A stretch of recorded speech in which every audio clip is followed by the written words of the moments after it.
Hi price Lord. ஆண்டவராக இயேசு கிறிஸ்து நாமத்திற்கு மகிமை உண்டாவதாக. இன்று நாம் பார்க்க இருக்கிற போவது என்னவென்றால், குர்ஆன் படி இயேசு கிறிஸ்துவாகிய ஈசா யார் என்று தான் நாம் பார்க்க போகிறோம்.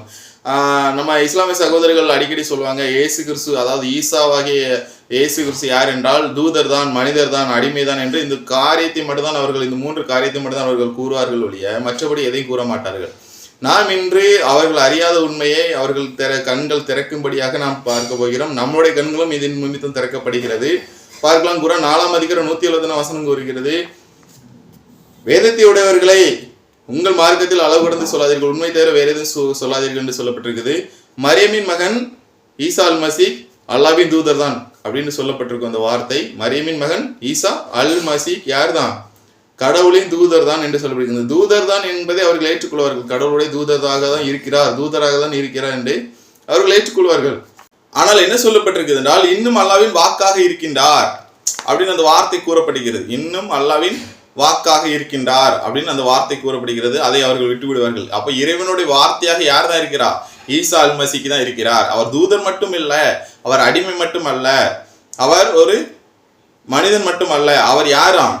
இறைவனுடைய வார்த்தையாக இருக்கின்றார். அந்த வார்த்தை தான் அதற்கு கீழே வாசிக்கும் போது மரியாளின் மீது போட்டான், அவரும் அவனிடமிருந்து வந்த ஓர் ஆன்மா தான். அப்ப அங்கே 42 அதிகாரம் 52 வசனத்தில் என்ன சொல்லப்படுதுன்னா, கட்டளையில் ஆன்மாவானதை உமக்கு வகி மூலம் அறிவிக்கிறோம் என்று முகமதுவிடம் இந்த வார்த்தையை கூறப்படுகிறது. கட்டளையில் ஆன்மாவானது யார் தான்?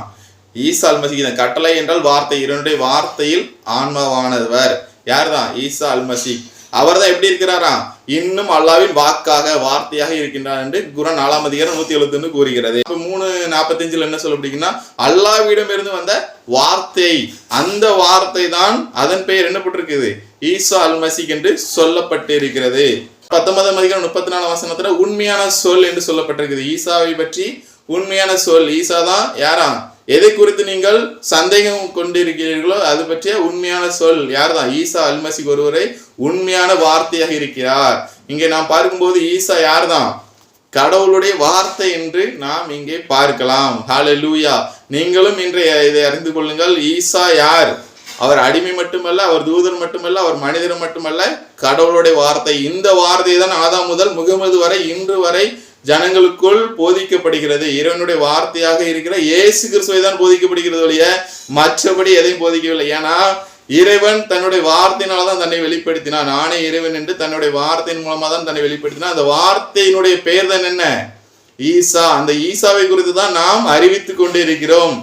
ஹல்லேலூயா. ஈசா தான் யாரு? ஆண்டவர், கடவுள், கர்த்தர், தேவன், இறைவன், அல்லாஹ். ஹல்லேலூயா. Thank you. God bless you.